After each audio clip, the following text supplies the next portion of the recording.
Devocional diário sobre Mateus capítulo 14, do verso 22 ao 27. Série Discernimento, segundo episódio. Se você ainda não é inscrito no nosso canal, clique no botão abaixo do vídeo, vai lá no inscrever-se e ao lado vai aparecer um sininho. Não esqueça também de clicar no joinha para deixar o seu like nesse vídeo.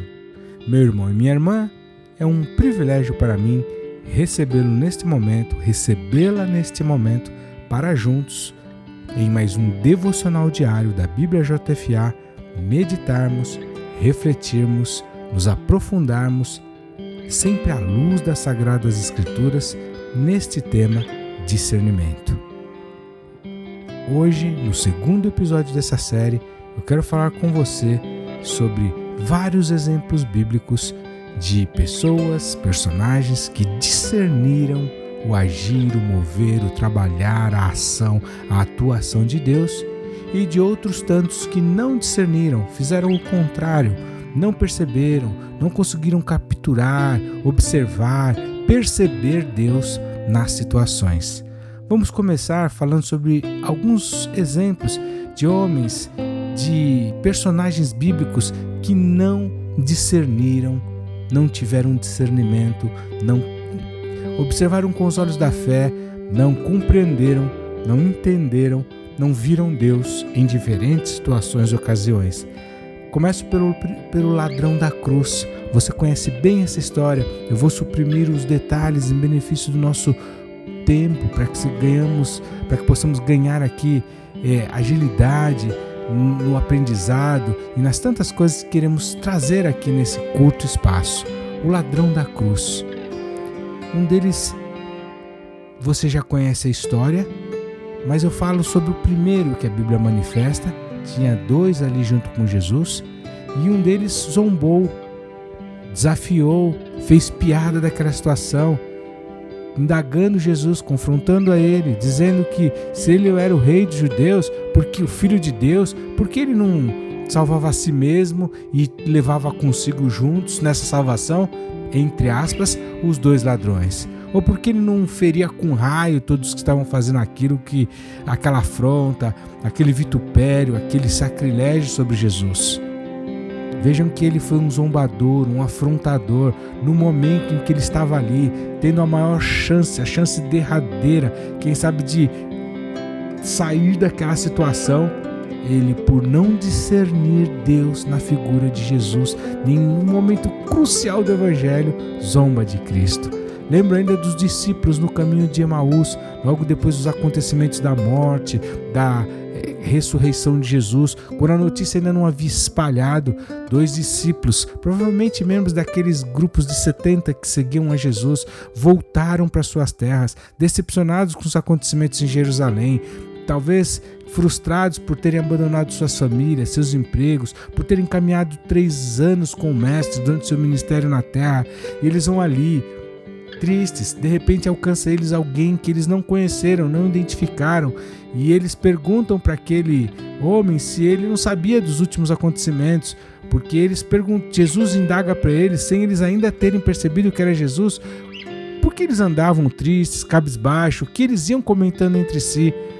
E Jesus vai, conversa com eles, e a Bíblia diz que depois de um tempo eles notam e se lembram que o coração deles queimava quando Jesus falava. De princípio eles não tinham percebido Jesus caminhando com eles, fazendo-os tentar voltar para o lugar dos sonhos, da promessa, para a terra dos acontecimentos, relembrando das profecias. Eles não discerniram Jesus. Podemos lembrar ainda das irmãs de Lázaro, que quando Jesus chegou para executar o milagre de ressuscitar o seu irmão que já estava morto há 4 dias, de cara elas não celebraram a vida, a ressurreição que chegava ali, a solução, mas elas disseram, se você estivesse aqui, o nosso irmão não teria morrido. Falta de discernimento. Não perceberam que o problema já tinha acabado, agora era questão de tempo. Lembro ainda de Balaão, que o jumento percebeu o anjo e Balaão espancou o jumentinho porque o anjo se pôs diante do caminho e Balaão não percebeu, não viu, não discerniu, os olhos espirituais dele não estavam abertos e ele espancou o jumento que estancou e não ia adiante, não discerniu a presença do anjo. O menino do profeta, enquanto estava ali no cerco dos sírios, e ele questiona o profeta, ele fala: ai meu Senhor, mais são os que estão com eles do que os que estão conosco. Esse texto está narrado lá, essa história está narrada no texto de 2 Reis, capítulo 6, dos versos 15 ao 17.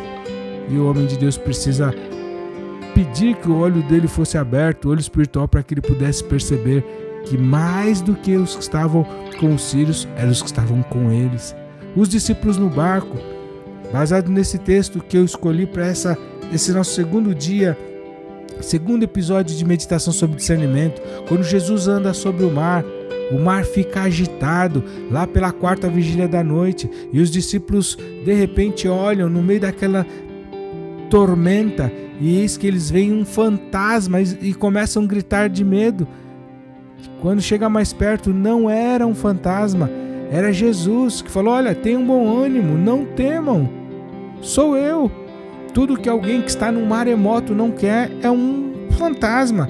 E no entanto os discípulos entenderam que aquilo era um fantasma, quando na verdade era a salvação, o livramento, o escape, aquele que faria o mar se acalmar e a viagem continuar e eles chegarem seguros. Mas eles, não discernindo Jesus, entenderam que aquilo era uma assombração, um problema. Exemplos, poderíamos ficar um tempão aqui falando de pessoas que não perceberam Deus no controle. A solução tão perto, o escape, a presença de Deus, o seu agir, o ladrão da cruz, os discípulos no caminho de Emaús, as irmãs de Lázaro, Balaão, o menino do profeta, os discípulos no mar. Não notaram, não tiveram a condição, o discernimento, a sensibilidade, a capacidade de entender aquilo que seriam as soluções, os escapes, os livramentos, a provisão. Se esse é uma verdade, que existiram e há outros tantos relatos de pessoas, situações onde não se discerniram o agir de Deus, em contrapartida há também tremendos exemplos de pessoas, de homens, mulheres, personagens bíblicos narrados na palavra de Deus que discerniram, que creram na suprema vontade e soberania de Deus, que adoraram, que foram vitoriosos, que não se desesperaram, que notaram, que sentiram, que viram Deus nas situações, nas circunstâncias. Começo falando também do mesmo episódio do ladrão da cruz, só que o segundo ladrão, aquele que, entendendo que ele era o Filho de Deus, que estava ali do lado dele, as profecias estavam se cumprindo, e ele pede para Jesus: lembra-te de mim quando entrares no paraíso. Ao que ele recebe imediatamente resposta: hoje mesmo estarás comigo no paraíso. Percebeu a salvação derradeira, a sorte dele, a capacidade de perceber que ali era a chance dele ser redimido de uma vida de crime. A consequência do pecado ele teve que cumprir, continuou crucificado, mas garantiu acesso ao paraíso. A história de Abraão entregando seu filho Isaque, e quando Isaque pergunta: cadê a ovelha, o cordeiro do sacrifício, sem saber que ele mesmo seria o alvo do sacrifício, Abraão responde: Deus proverá, sem saber que de fato Deus iria prover um outro sacrifício no lugar do seu filho. Não temeu, obedeceu, entregou aquele que tinha sido um filho conquistado a uma força, a um fruto de uma promessa, quando ele já não poderia mais gerar. Milagre de Deus. E depois de crescido, Deus pede esse filho, e Abraão não titubeia, tinha discernido que Deus daria um escape. Jó, que depois de perder seus filhos, sua fazenda, sua saúde, todos os seus bens, e ter a sua esposa ali afrontando ele, seus amigos afrontando, encorajando-os a discernir, instigando-o a desistir do seu Deus, e ele responde: por conta do seu discernimento, da sua capacidade de perceber Deus nas situações, Deus deu, Deus tirou. Me lembro ainda da história do centurião, narrada lá entre outros textos do Evangelho, em Mateus 8, quando aquele homem que tinha uma centúria, homens a seu comando, e está com o seu filho doente em casa, o servo dele doente em casa, e ele reconhecendo a autoridade de Jesus, discernindo o seu poder, sua patente maior, o general dos exércitos, o rei dos reis, o senhor dos senhores, o centurião, baseado nesse discernimento, nessa percepção, ele fala: eu tenho homens ao meu comando, eu digo e eles fazem, então basta uma palavra sua e meu servo será curado em casa. Ao que a Bíblia diz que Jesus nunca viu, Jesus declarou nunca ter visto tamanha fé. Lembro ainda dos jovens hebreus na fornalha de fogo ardente que não adoraram a estátua de ouro, foram entregues ao fogo. Os soldados que os conduziram àquele lugar foram derretidos. A fornalha tinha sido mais aquecida do que o comum. E, no entanto, eles não saíram nem com cheiro de fumaça em suas roupas. Não foram chamuscados pelo fogo.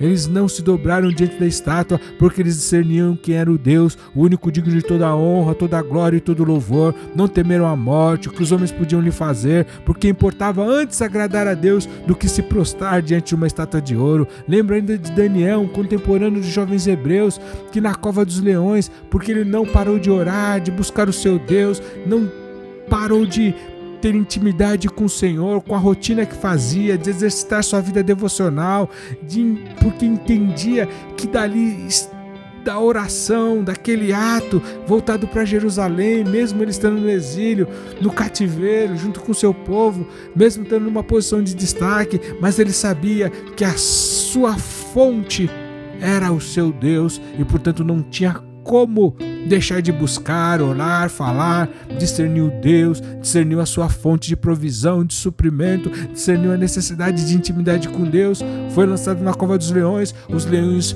não o tocaram. Lembro ainda da Sunamita, aquela mulher que está narrada no texto de 2 Reis, no capítulo 4, lá pelo verso 8, Sunamita que com o filho morto em casa, ao encontrar o profeta manda o seu menino ter com ela e perguntar para ela como ela estava, e ela, pela fé, imagina o coração de uma mãe aflita por ter seu filho morto, mas discernindo ali o homem de Deus, a provisão, o escape e o bem-estar que a presença de Deus produzia, ela responde, mesmo estando com seu filho morto, diz a ele que vai tudo bem. Essas pessoas creram na vontade e na soberania de Deus, criam no agir, no escape, nas possibilidades, no infinito, no poder, na presença, no sobrenatural, no agir de Deus. Essas pessoas adoraram, foram vitoriosos, eles não se desesperaram, eles não voltaram atrás, eles não baixaram a guarda, eles notaram a Deus, eles tocaram a Deus, eles discerniram a Deus. Meu irmão e minha irmã, nesse segundo episódio dessa série sobre discernimento, eu lhe pergunto, se você tivesse a sua história descrita, narrada, contada no texto da Bíblia, você estaria entre o grupo daqueles que discerniram ou os que não discerniram a Deus? Pense nisso. Nos vemos no próximo episódio dessa série, no terceiro episódio dessa série sobre discernimento.